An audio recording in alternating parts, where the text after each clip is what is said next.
Greetings, everyone. Welcome to another edition of Before I Do, the show that shares everything that should be done before saying I do. So whether you are dating, engaged, want to be married, not really sure, we are here to facilitate courageous conversations on dating and relationships.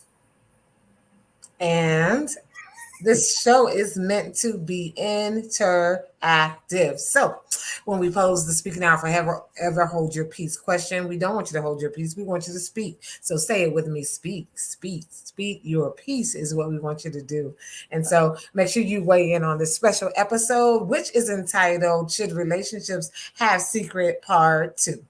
Absolutely. My name is Walter Jennings. This is my beautiful bride, Charmaine Jennings. Just so you all know, everything is fine between us. We are actually in two different locations right now. I am in the lovely city of Jacksonville, Florida, one of my second homes, having a man retreat, vacation, whatever you want to call it, sabbatical, getting some work done. Charmaine, you want to share with the people where you are right now? Yes, he doesn't want to say it, but this is his self-care time. Self-care, his man time. And I am on location here in Northwest Indiana. And so here enjoying myself on the working as usual, but excited to be here with you guys tonight. Absolutely. Thank you all so much for tuning in. I want to give a shout out to Laquita. Laquita says, good evening. If you're joining us, be sure to say good evening. Don't be rude. Go ahead and just greet us. We'll make sure to give you a shout out. So once again, as Charmaine mentioned, we are talking about part 2 of relationships and secrets in them. And tonight we have a very interesting topic as we will be discussing privacy versus secrecy. A lot of people use them both as replacement synonyms for one another, but they actually are two different things. And so it's been pretty fascinating, Charmaine, exploring this whole concept, especially when we talk about privacy and secrets in relationships, because some people will often try to hide their secrecy but as defining it as privacy. But what we see is that it is actually two totally different. So tonight's topic, for those of you that may be joining us and did not get a chance to view the show from last week, we strongly encourage you to go back and watch part 1 of Should Relationships Have Secrets. And just to bring everyone up to speed, we talked about last week how when it comes to secrets, they can essentially be divided into 3 different categories. The first are good secrets. That is information that is withheld, that is beneficial to the relationship. Those are surprise parties. Those are surprise visits. There's a family member who's coming back from the military or overseas or something like that. And so that's information that is deemed to be beneficial to the relationship. Then we have bad secrets. Those are secrets that, as far as information that is detrimental to the relationships, these are the addictions, the bad habits, unhealthy behaviors, those things that can actually be really take a toll on the relationship. And then we got into the exceptions. This is information outside about in an outside party of the relationship. These are actions from your past, as far as things you may not have disclosed yet to your partner that may not necessarily have a bearing on the relationship. And then lastly, we talked about information that a partner is withholding from their particular partner because of the behavior or the habits or some of the things that their partner may be engaged in that they feel like they may not be able to handle it. So that is actually going to be kind of the place and space where we're going to spend a lot of time tonight and as we move forward when we talk about secrets. Yes, and then we want to break down. So we want to break down, the definition even more. So we categorize them with good as good, bad, or the exceptions, right? But we definitely want to break it down, and we want to make sure that we engage in some deep conversations about the differences between the two.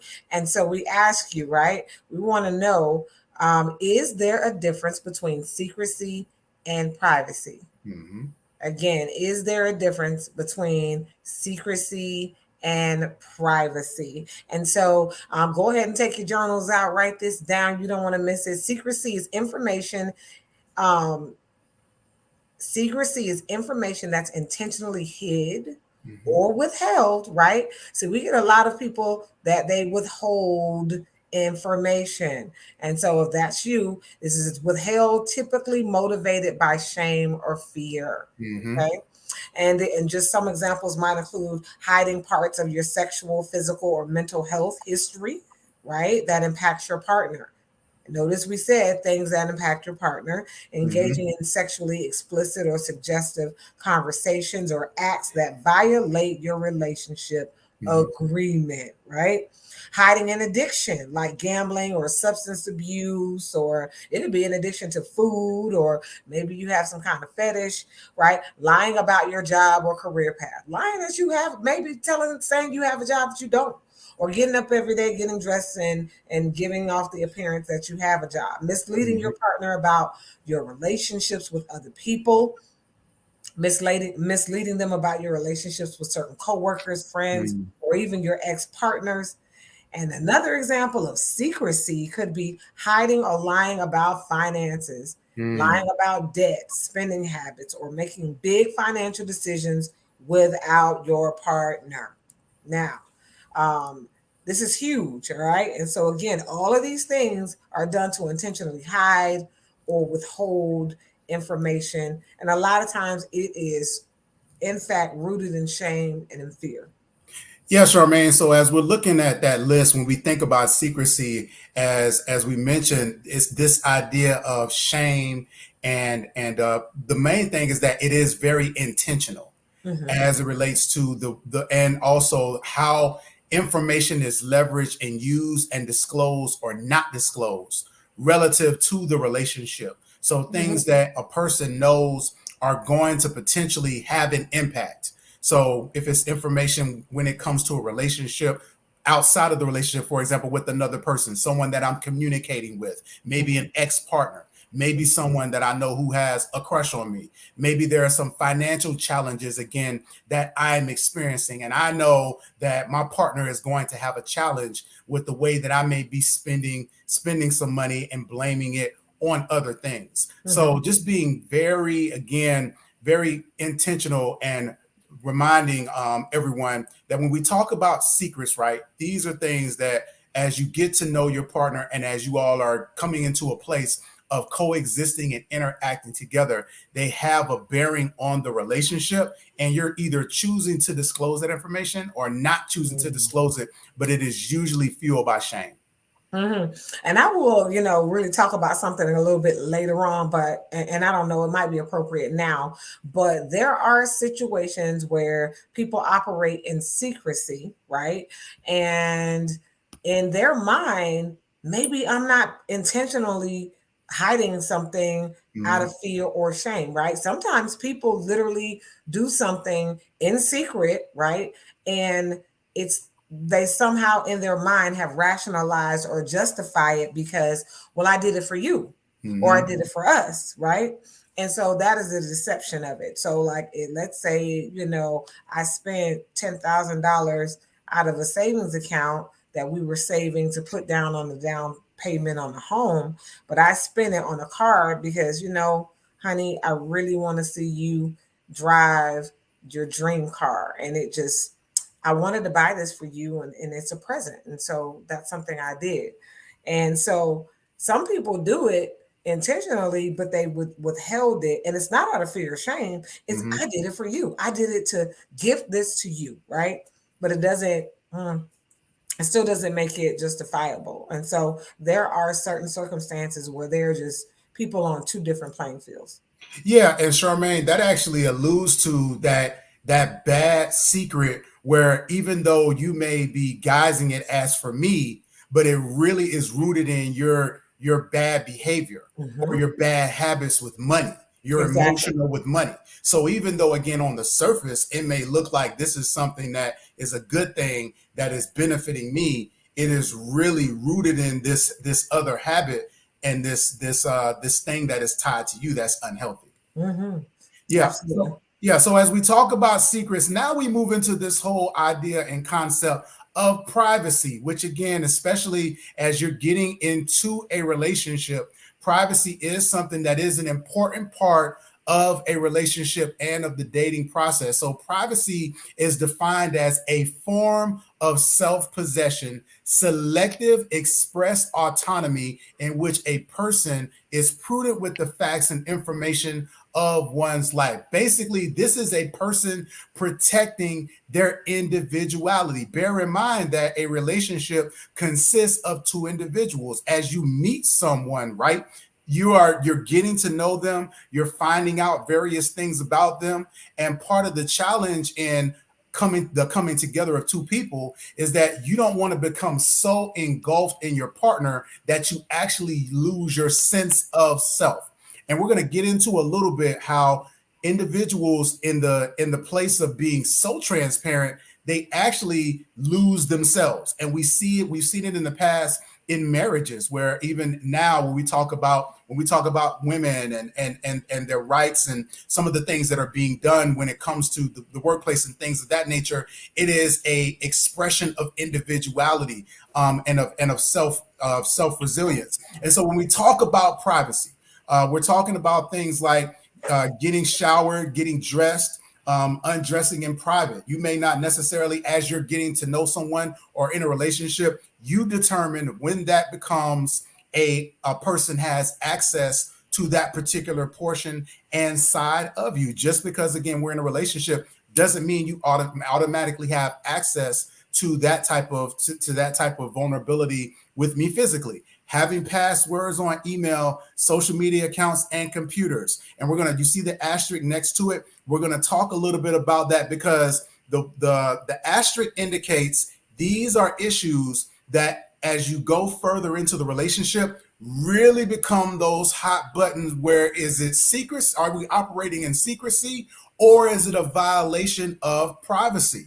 But when we talk about things like passwords on the computer, especially when there have been accusations of infidelity or when there have been inappropriate relationships that have been exposed, then there needs to be a conversation about accountability and how those things are administered. Having personal conversations with friends and family.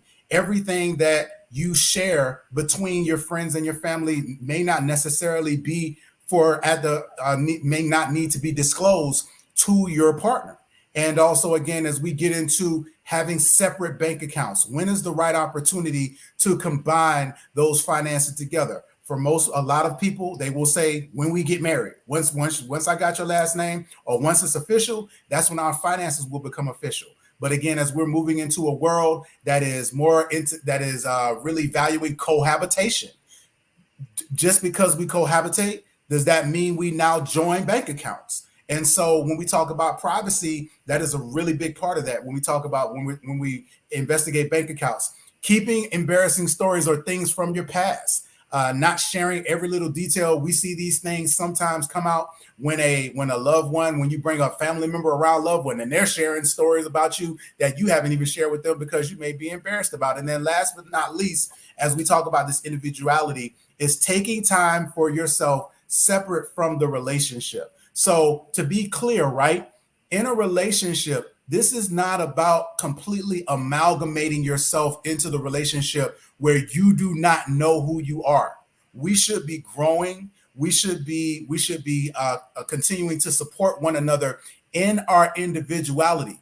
But when we get into the higher levels of institution, when it comes to marriage and things of that nature, what happens is that we put that union ahead of our own individual needs. So it's not that we completely forsake our individual endeavors, is that those things now become a part of our union, and we should be supporting one another in that, but it should not be a forsaking of it. Absolutely. And so, now we have both definition of secrecy and privacy, and how privacy can really enhance and help and support us, right, in maintaining our sense of independence, and protecting us, especially during the earlier phases of your relationship. Again, you don't want to give somebody the entire playbook to play you, right? You want to make sure that the relationship is organic and it's advancing and maturing at the pace that you can handle, that you respect and honor. But you don't want to tell everyone, you don't want to tell an individual everything there is to know about you, no privacy at all. And then they can shape shift or become this chameleon that really they can become whomever you have coached them to be. Ultimately, you coach them, you told them exactly what you want, and it's easy for them to play that role for the next 3 to 6 months or sometimes to a year. and then you feel like, man, I was misled. So yeah, sometimes allow people to be who they are and not tell them exactly what you want in a relationship. Allow them to, first of all, put in some work. Absolutely. Everyone, you're tuned into Before I Do. Tonight, we are talking about privacy versus secrecy. We are going to take a really brief commercial break, and we'll be right back with your comments and questions on tonight's Before I Do. Stay tuned, everybody.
Welcome back to.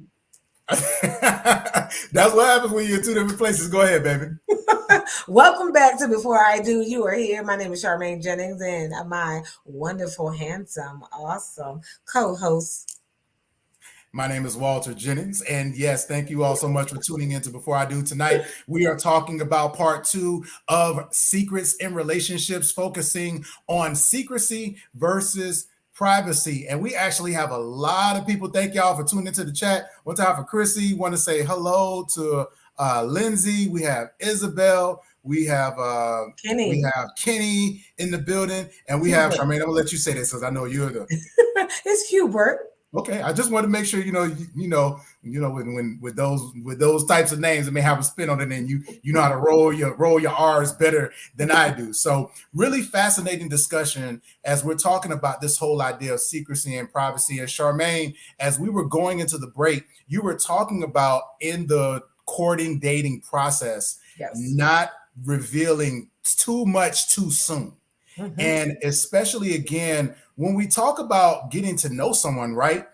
If we're not careful, there are individuals who are so eager to impress and to be with someone that they will actually lose a lot of the things that initially attracted that person because they're so adamant about wanting to impress them or be with them. And so I completely agree that it's very important that, again, we're adamant about our individuality. There are certain things that in our relationship, right, where individually there are some things that you were into that I wasn't necessarily into. There are some things that I liked and I was into that you weren't necessarily into. And some of those things we held on to individually because of our passion for it individually, and those things haven't been a detriment to our relationship, but they actually have been used to help us have that individual resilience when it comes to our relationship. You mentioned, for example, right now I'm on this trip for self-care. Mm-hmm. And so I'm in Jacksonville. It's one of my favorite cities with a lot of my favorite people. And so I'm, checking on them and, just having some time and spending time with them. And, it's one of the things that I love to do. I love traveling and I love driving and things of that nature. And so, it's a really important part of who I am as an individual. What about you? In talking about the secrecy part and even the privacy part, I think a lot of people out there, we've been married, right? For 20 something years, right? And so the question becomes is, do we have, is there a level of privacy, that the both of us have? And so, and breaking that down. And so, how does secrecy and privacy impact our relationship, right? And so I think for, whether you're married, whether you're dating, there is a common recipe when it comes to secrets and privacy. And privacy is one of those things that really it can strengthen your relationship to a certain degree, right? It can enhance your personal relationships, but secrets absolutely harm your relationship. It really crushes the trust factor. It really it quickly tears down trust that you spent so long to build.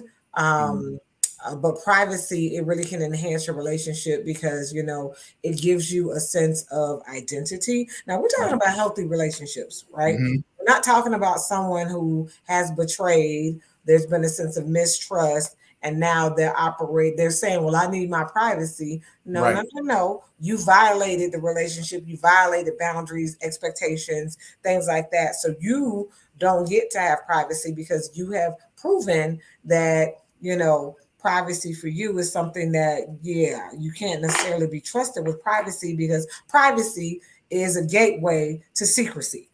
Right. But for healthy individuals who really truly understand that process, privacy can be a very powerful thing.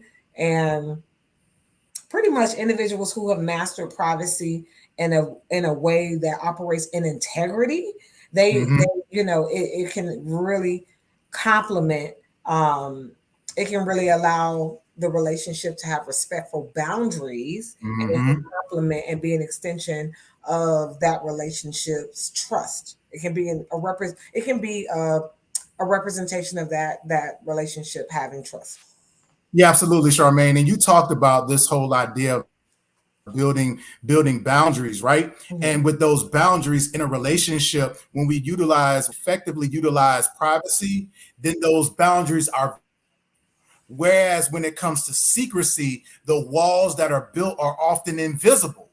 I don't know exactly what the challenge is. I just know that something isn't right and something is there, and there is something that is not being shared. And so that's part of the challenge and the detriment of secrecy is that it creates these boundaries, but they're oftentimes unspoken or they're implied in very unhealthy ways that are impacting the relationship and they're not really able to be fully addressed. Absolutely. And secrecy, one thing, the third point that we want to make and leaving you guys with is secrecy leads to an increased level of stress. However, privacy, it relieves stress. And so, again, some people may be like, well, I don't think either one of them are good. Again, there's we're talking about a healthy level of privacy, not privacy after. If privacy led to secrecy, then we're not talking about those situations, but we're talking about a healthy relationship. Secrecy leads to stress, but privacy can relieve stress. So when we keep secrets, we're always on guard, right? You cannot fully accept someone's truth when you are not being truthful yourself. If you're not a leader in truth, you definitely will have a hard time believing that other people are telling you the truth. So that creates a level of stress, and you're always on guard. You're always on defense, expecting people to treat you how you have been treating other people. And so secrecy, that's one process of how secrecy can lead to stress. But also, we have to be careful about what we say and do to avoid divulging information that we believe can cause us harm. Now, Charmaine, Charmaine, I was going to ask, someone may be asking, right? Because again, we're talking about dating and relationships, and this is before I do. As you move into a marriage, when you think about this idea of privacy and secrecy, is there privacy? Should there be privacy in a marriage? And you know what? And some people don't think there is, but there absolutely is, right? So, all right, let's put it out there, okay? Because this is one of those awkward things that Walter, I'm going to put your business out there, baby. No, I'm good. Open book. Yep. Okay, there's this awkward thing that married couples have, right, about the bathroom. I have heard couples say, my husband better not come in the bathroom when I'm doing number two. Like, no, or number one or whatever. Like, and some husbands will say, I don't want to see my wife in that predicament, that situation. Some wives are like, yeah, I will avoid going in the bathroom, when my husband is in there. So using the restroom, right? I mean, I'm talking about being on the toilet, y'all. Is there a certain level of privacy that should exist between a husband and a wife? Again, it is unique to every couple. I think I was the one who was I think I was almost too transparent with you, and you're like, look, dude, I don't want to know that about you. Like, but I would come in the bathroom when you were in the bathroom, and I didn't really have a sense of privacy in the bathroom. Unless there was some, other things going on. But to me, number one, number two, okay, not a big deal. Your thoughts?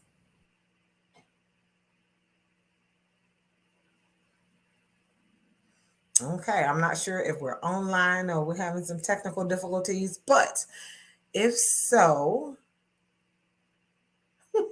all right. So I don't know if my partner's having some technical difficulties, but I'll definitely keep sharing. But when it comes to like privacy and secrecy, again, in a husband wife situation, dating situation, those can be boundaries where a spouse can say, no, I do not want you to come in the bathroom when I'm doing number one, number two, or whatever, right? And you have that partner that's like, no, I'm completely comfortable with it. Each couple has to really come to those terms and have those really intimate conversations about what they're comfortable with. But there are times where your partner may say, look, the bathroom, that's a privacy zone, right? I just really don't want you to be a part of my process. And they may say, I don't want you to be a part of my process, right? And so even with a spouse, so sometimes I will ask for consent. If my husband's taking a shower and I want to join him, he has the right to be like, maybe I need some me time, and sometimes I might just want to take a shower by myself, right? But for the most part, some couples, they may say, nope, I get to jump in the shower with you when I feel like it, and vice versa. Every couple is unique. But these conversations definitely are conversations to have. Yeah, apologize for the technical difficulties, everybody. Contrary to popular belief, Isabel's comment, no, I did not go to the bathroom, but that was spot on. But no, I agree. And no, we did have to have those conversations because it can be a bit awkward. Mm-hmm. And also, too, as we talked about, again, this whole accountability standpoint, mm-hmm. and operating in secrecy, sometimes when I'm in the bathroom, I'm also on the phone. So then the question becomes, okay, are you in the bathroom to guys conversations that you're not supposed to be having? And so for me, again, that privacy, as far as with allowing my wife in that space, is very important. She knows that she can come in the bathroom when I'm in there. I'm normally on the phone checking messages or, posting things on social media. But it's, again, this whole idea of accountability in that. The other thing is that when Charmaine and I first got married, I was very leery about us having joint bank accounts. And part of the reason why is because I didn't want, if an amount of money is missing from her account, I'm the first one to be looked at. completely overlooking the fact that, again, as a couple and our dynamic, the way that we navigate our finances in our households, it is imperative for us to have access to one another's bank accounts. Anything could happen. There could be an emergency. And again, I'm just talking about our philosophy. So whereas there are other couples who would deem that, no, we want to keep separate bank accounts. For us, we believe that, again, the absolving of that privacy when it comes to financial integrity is so important. And that is to also protect the relationship, but also the individuals as well. Because if there are some unhealthy habits, if there are some unhealthy spending behaviors, those things are usually not found out until there is a big, huge issue, and the burden is never just shared by one person. Mm-hmm. It is absolutely going to spill over to the partner in some way, shape, form, or fashion. Absolutely, and it's interesting. I will tell you all out there, I was really bold about the whole financial transparency thing for me. To me, and I'm He calls me the queen of hypotheticals, but I can remember exactly what I told him when he said no, he didn't want to share bank accounts and things like that. And I said, first of all, y'all, we ain't had no money. Okay. It's not like he was rolling in dough and I was rolling in money as well. Like, we were young. Okay. We didn't have no money. As a matter of fact, we had debt. Okay. So when he didn't want to share bank accounts, I'm like, really? And I'm thinking to myself, I said, look, if right now something were to happen to you, you hit by a bus, like I can't even go to the bank and pay the bills with, you know what I mean, with like, that's ridiculous to me, right? And especially when the same, when he was like, I knew he expected us to file our taxes together. It's like, you want us to file taxes together, but you want to have separate bank accounts. Like, what is this? But it was him bringing his culture into the marriage. Like, that's what he saw modeled, with his parents or whatever. And I didn't see that model with my family. So again, sometimes we bring culture into our relationships, and it really is something that warrants a conversation, because to me, it just didn't make sense. And so it obviously he yielded, and we definitely combined bank accounts. And it was a great decision. It was obviously the right decision for us as well. And our marriage has thrived and benefited because of it. But we also had some, and we were young, so we made a lot of immature, moves with money. But we're talking about those healthy relationships or whatever, and there were missteps, but we learned those things together, right? And so again, when we talk about these different ideas and cases or whatever, we're talking about somewhat healthy relationships. Now, if an addiction pops up in your relationship, and sometimes though there is a need to have a level of privacy if a person does not have financial control, and they're causing hurt and harm. Absolutely. Hey, everyone, we hope tonight's episode was a helpful one for you. It was definitely helpful for us. Researching these topics and getting this information is really helpful to us. Hopefully you all enjoyed it. And Charmaine, I think you hit on something. We really are going to next week. I think we need to do a part 3 where we explore exactly what you mentioned, is what do you do when you're in that place where part of this secret is based on my perception about my partner. I got a partner who has an addiction or has a bad habit or has some behavior when it comes to finances where I can't share everything with them. Or I have a partner who has an anger or mean streak where I can't tell them certain things. So we're going to talk about that next week. So we're going to actually get into some of the exceptions when we talk about secrecy in a relationship and some tips on how to navigate those. Everyone, thank y'all so much for tuning into tonight's. Before I do, listen, be sure to like, share, subscribe, and more importantly, book us for a session. We love to partner with you on your individual and your relationship journey. So be sure to reach out to us at couplesacademy.com. And we look forward to seeing y'all then. Until then, my name is Walter Jennings, and Charmaine has an announcement. Yes, ma'am. Well, my name is Charmaine Jennings. You just announced it. But Isabel, she asked us how long we have been married. And so this is a pop question. Walter, how long have we been married? We have been married 23 years. So yes, we have been married for 23 years. We've been at this for many moons, as the old folks say. And so and we're just getting started, and very excited about being a part of partnering with couples and individuals in their relationship journeys as well. So again, be sure to like, share, subscribe, reach out and book us for a session, and we will see y'all next week. Good night, everybody. Good night.